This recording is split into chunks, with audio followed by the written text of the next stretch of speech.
हम बताने वाले आप लोगों को अपवर्तन के नियम तथा प्रिज्म। क्या है अपवर्तन के नियम तथा प्रिज्म? तो इस वीडियो के अंत तक देखिएगा ताकि आप लोग को अपवर्तन के नियम तथा प्रिज्म के बारे में कुछ जानकारी मिल सके। चलिए दोस्तों अपने वीडियो को स्टार्ट करता हूँ।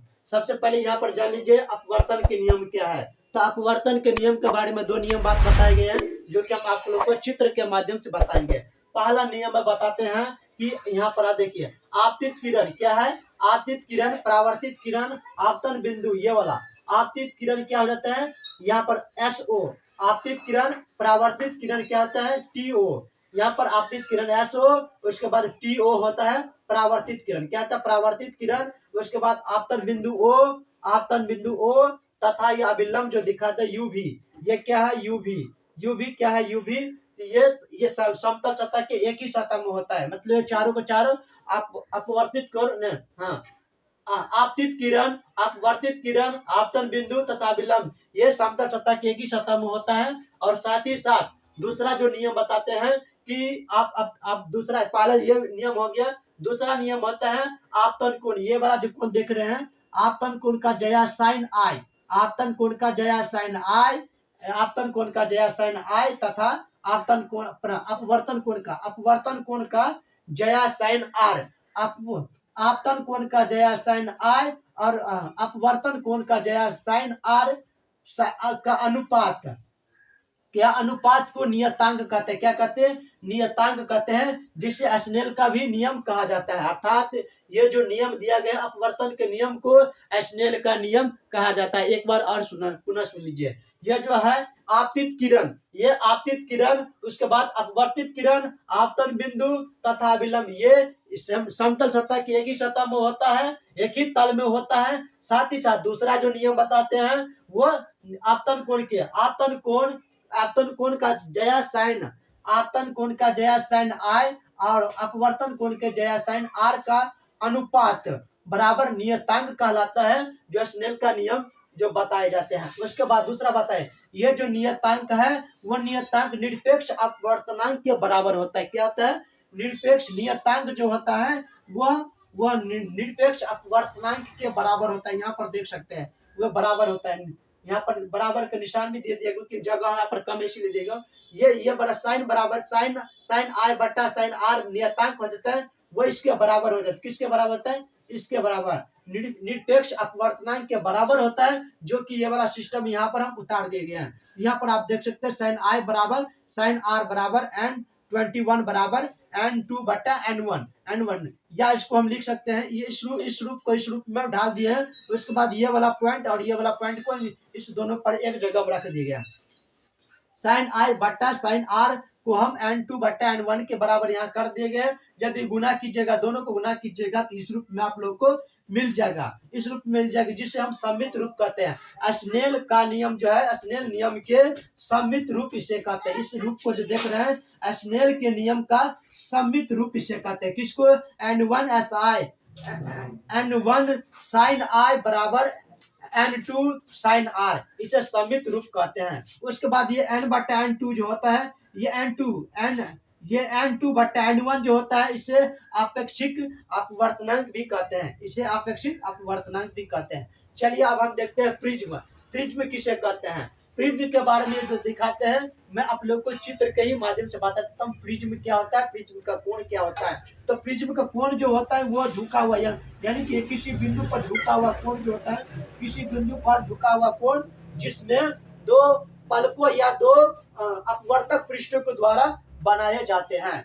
जिस यहाँ पर देखिए वह बिंदु जहां पर वह बिंदु जहां पर दो अपवर्तक सतह एक बिंदु पर मिलते हैं और जहां पर वह झुका हुआ रहता है तो वहीं पर जो कोण जो बनता है उसी को कहते हैं प्रिज्म कोण, उसी को कहते हैं प्रिज्म कोण। अब हम अलग अलग बात बताते हैं। देखिए ये जो आप देख रहे हैं A B1 ये एक जो होता है अपवर्तक पृष्ठ होता है। क्या होता है अपवर्तक पृष्ठ या इसे फलक कहते हैं। एक बार आप सुन लीजिए, ये जो है B1 A1 एक अलग पृष्ठ हो जाता है, अपवर्तक पृष्ठ जिसे कहते हैं। और दूसरा पृष्ठ होता है C1 A1 एक दूसरा पृष्ठ हो जाता है। तो दूसरा पृष्ठ जो है ये ए बिंदु पर मिलता है। क्या कहाँ मिलता है? ए बिंदु पर मिलता है। और ए और A1 को अपवर्तक कोण कहते हैं। क्या कहते हैं? अपवर्तक कोण कहते हैं। यहाँ पर अपवर्तक कोण। तो ये अपवर्तक दो पृष्ठ और अपवर्तक कोण के ए बिंदु पर मिलता है। तो ये जितना झुकाव रहता है उसी को प्रिज्म का अपवर्तन कोण या प्रिज्म कोण कहते हैं। समझ गए ना? इसी को, इस झुकाव को क्या कहते हैं? प्रिज्म का कोण या प्रिज्म का अपवर्तक कोण कहते हैं। उसके बाद ये जो आप देख रहे हैं BC, उसके बाद ये देख रहे हैं BC,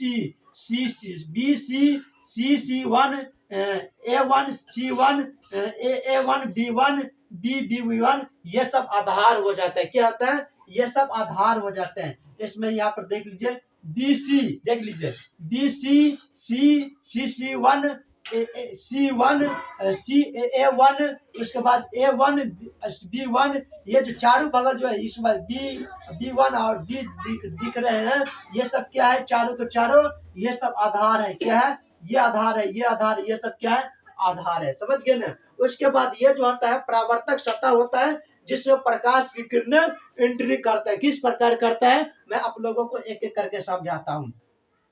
सबसे पहले एक ड्राइंग बोर्ड देख लीजिएगा, ड्राइंग बोर्ड ले लीजिएगा। ये देखिएगा, ये जो आप त्रिभुज देख रहे हैं ये त्रिभुज नहीं है बल्कि एक ड्राइंग बोर्ड है। क्या है? ड्राइंग बोर्ड है जिस पर यहाँ पर बिंदु आप देख रहे हैं, यहाँ पर P और Q बिंदु है। उसमें ड्राइंग बोर्ड पर एक व्हाइट कलर का पन्ना लगाया गया है और उस पन्ना को पिन के द्वारा मोड़ा गया है। और मोड़ने के पश्चात उस पिन पेपर पर एक प्रिज्म का जो चित्र है उस प्रिज्म का चित्र बनाया गया है। समझ गए ना? एक ड्राइंग बोर्ड है जिसको त्रिभुजाकार का बोर्ड है और उस पन्ने पर एक व्हाइट कलर का पन्ना रखा जाता है बोर्ड पर और उस पन्ने पर चारों कोण पर एक पिन लगाया जाता है, ड्राइंग पिन लगाया जाता है जो किस प्रकार है। आप बिंदु P जो देख रहे हैं वो पिन है। उसके बाद बिंदु R और S देख रहे हैं वो भी पिन है। इस पिन से किस प्रकार वो किरण गुजरता है वो मैं आप लोग को एक एक करके बात बताता हूँ।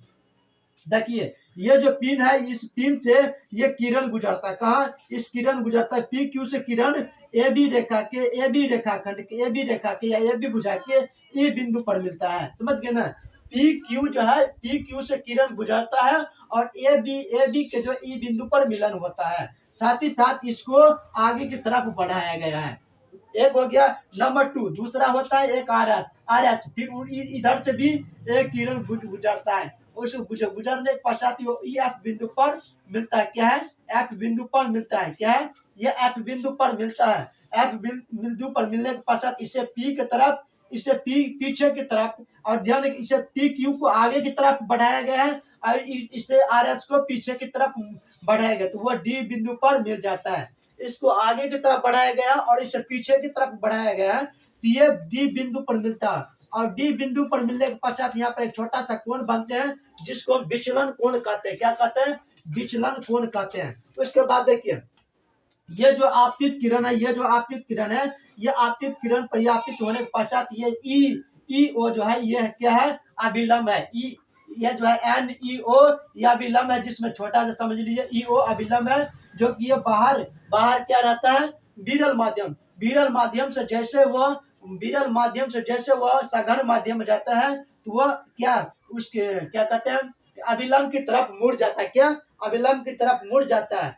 अभिलंब के मुड़ने के पश्चात ये जो है ये फिर बाहर निकल जाता है। मुड़ने के पश्चात यहाँ पर फिर बाहर निकल जाता है जिसे हम निर्गत किरण कहते हैं। एक बात और समझ लीजिए, जब ये आपस में ये E बिंदु पर मिलता है शुरुआत में P और Q जब आपस में E बिंदु पर मिलता है और साथ ही साथ R और S F बिंदु पर मिलता है तो उसी समय इन दोनों को जोड़ दिया जाता है। क्या?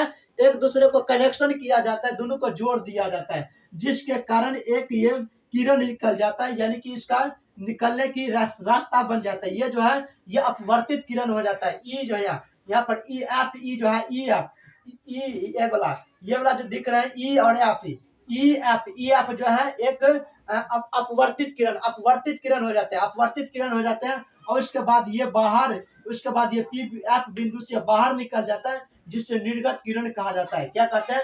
निर्गत किरण कहा जाता है। तो इस प्रकार जो है प्रिज्म के बारे में कोण का विचलन कोण का निर्माण होता है और विचलन कोण का निर्माण होता है। यहाँ पर जो विचलन कोण का निर्माण होता है वह प्रिज्म कोण के ऊपर निर्भर रहता है, समझ गए ना। तो इस प्रकार प्रिज्म है, इस प्रकार किरण को दर्शाया गया है, किस प्रकार वो आपतित होता है और किस प्रकार परावर्तित होता है और किस प्रकार वो निर्गत होता है और किस प्रकार अभिलंब होता है, किस प्रकार यहाँ पर इसको दिखाया गया था। सारा चीज इसमें बात बता दिए गए हैं। उम्मीद है कि ये वीडियो आप लोगों को अच्छा लगा होगा। यदि अच्छा लगे तो प्लीज चैनल को सब्सक्राइब कर दीजिए, साथ साथ बेल बटन को दबा दीजिएगा, क्योंकि मैं ट्रेन से रिलेटेड हमेशा वीडियो बनाता रहता हूँ। फिर मिलते हैं अगले वीडियो में। तत्काल जय हिंद, जय भारत, वंदे मातरम।